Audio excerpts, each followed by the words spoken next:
Hey there, everybody. Pete Pardo here from Comic Book Users. Welcome to another episode of Inside the Cover. We're going back to Avengers. Once again, we're in the 140s. Right, of course, it's the beginning of the long run with George Perez. I know we got a lot of George Perez fans here on the channel, and you guys have been pretty excited to take a deep dive into some of these particular comics here. So we're going to pick up back with the whole Squadron, Sinister, Roxxon Corporation tale that we've been doing on and off for the last couple of weeks. This is issue number 147.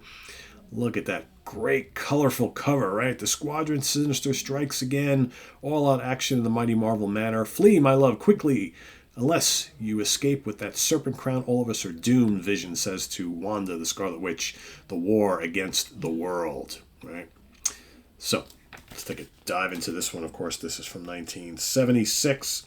Written by Steve Englehart, drawn by George Perez, Vince Colletta, inker, Denise Wall, letterer, Petra G, colorist, and Marv Wolfman, the editor. So I know a lot of people hear that Vince Colletta, inker, and they're like, oh, no, not Vince Colletta. I think he does a really good job in this particular book. The artwork in this issue is pretty damn terrific, I think. And this is, George Perez really coming into his own here. So we got the Fearsome Foursome. First of all, nice, cool ad.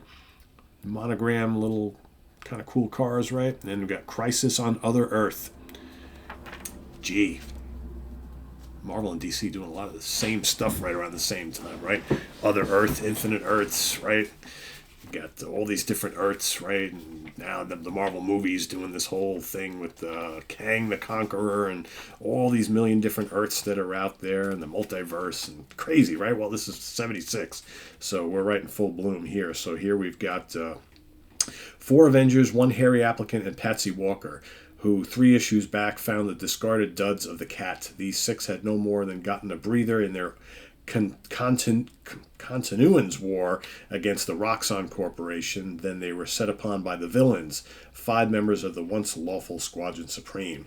Now both sides have been sent to the Squadron Supreme's hold world, and a long-delayed Donnybrook is about to begin. And of course, the Beast, his famous line, "Oh, my stars and garters," right? So there you got Vision, Cap, Iron Man, the Cat, right? Now Patsy Walker's got the I guess she's going to be called the Hellcat now, Wanda and the Beast against members of the Squadron Supreme. So here the fight commences, and here you got Patsy Walker, who's now in this suit, and she's basically saying that the suit seems to know exactly what to do all by itself. It makes things so easy for me.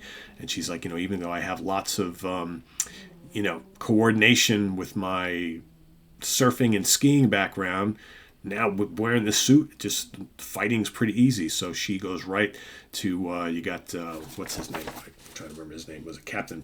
Dr. Spectrum goes and lays out a blast to Iron Man. And the Cat, or the Hellcat, that's, I've got to remember to call her that from now on. She goes right after Hyperion, who is the strongest of the Squadron Supreme. And, of course, she kind of bounces off of him, and he goes trying to, punch her, and she's very nimble and whatnot. So then, of course, sneaking up behind, Lady Lark tries to go put a fast one on the Hellcat, and Vision goes and sticks his hand right through her. So she's out for the count. Of course, then the Golden Archer, who's kind of dating her, gets pissed off. He starts shooting stuff over at the Vision. He gets hit by Cap's shield, right? Then you got Dr. Spectrum getting blasted over there by Wanda. So right now, the Donnybrook is on. Pretty good battle so far. And then we go, all of a sudden now on this other Earth, all of the military shows up. And they completely surround the battle that's going on here.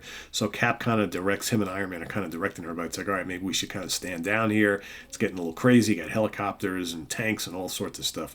So they kind of go back to talk to their leader, right, their president, and their president is actually Nelson. In their Earth is Nelson Rockefeller, right?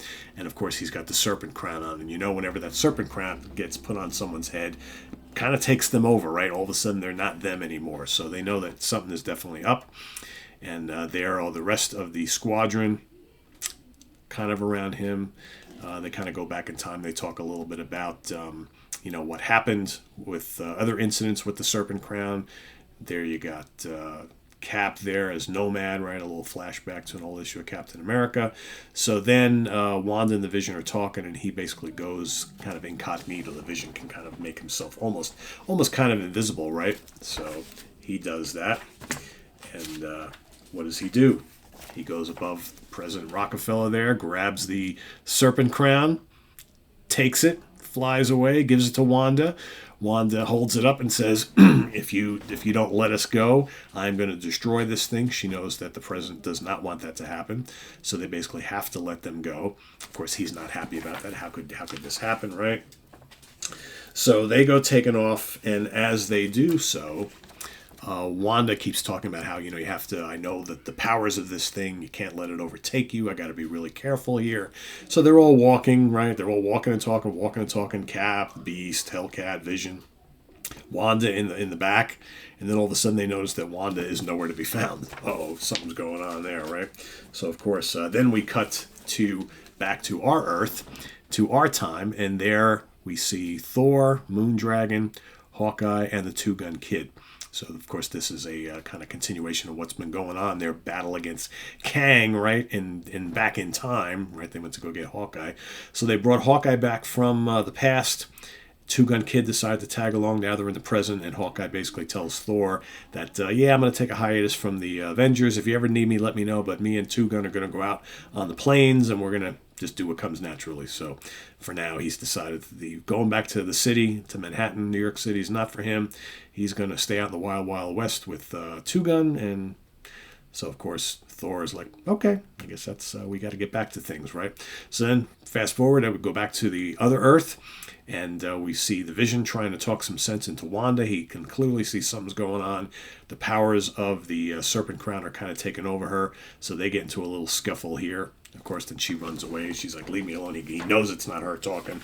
He knows that there's something going on there. So before we do that, let's go to the Avengers Assemble letters page. There's your Marvel value stamp. Some upcoming issues there. Marvel Con, 1976. Pretty cool. All right. So then... we see there's the Squadron Sinister, Squadron Supreme, Squadron Sinister Supremes. What are they called? Sinister, I guess.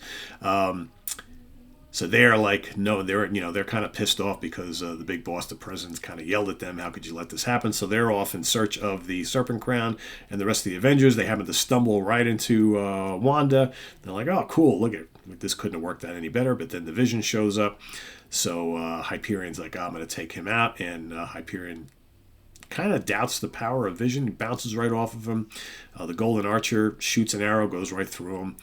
He takes out the Lady Lark, right? So the Vision right now is showing how formidable he is. And then, of course, Hyperion goes and grabs a lamppost, smashes around Vision, ties him up. While this is going on, Wanda actually using her powers to fight off the power of the Serpent Crown, and actually does so. But at that same time, basically, Hyperion finds out that the Vision kind of like changes his body mass to nothing and escapes from the little prison he's done. All right, and then he reappears. He comes out from the ground. He blasts the Golden Archer. He's out of commission here. All right, and then Hyperion goes after him, starts punching away at him. Nothing's really working. And then, of course, the Vision sticks his hand in the middle of Hyperion, puts him out of commission. The Lark comes up behind Vision. She goes to do her thing. She gets blasted by Wanda. Wanda and the Vision make up. He realizes that she was able to overtake the power of the Serpent Crown. They kiss and make up. She gives the Serpent Crown to him. She's probably like, hey, it's better safe that you hold this because he's an android. Shouldn't affect him. And that's how the issue ends. He says, I too shall be saved by love. Okay. If anything should happen. And then next, 2,000 Leagues Under Justice. So we continue on with this story. The Avengers against the Squadron Sinister and whatnot on Other Earth. Stay tuned for more George Perez fun. Just a couple days, we'll have issue number 148 from it for you. So take care, everybody. Thanks for watching. Please subscribe if you haven't already and click on that notification bell so you get alert of all of our content as it posts. And please do hit that like button. Thumbs up are really good. And I'm actually getting together with Bill this weekend. So you'll see a bunch of videos over the course of the next 2 weeks with the two of us. But till then, you'll probably get one more of these. You'll get, like I said, you'll get issue 148 tomorrow, the next day. And yeah, let us know what you think of this issue of the Avengers down below.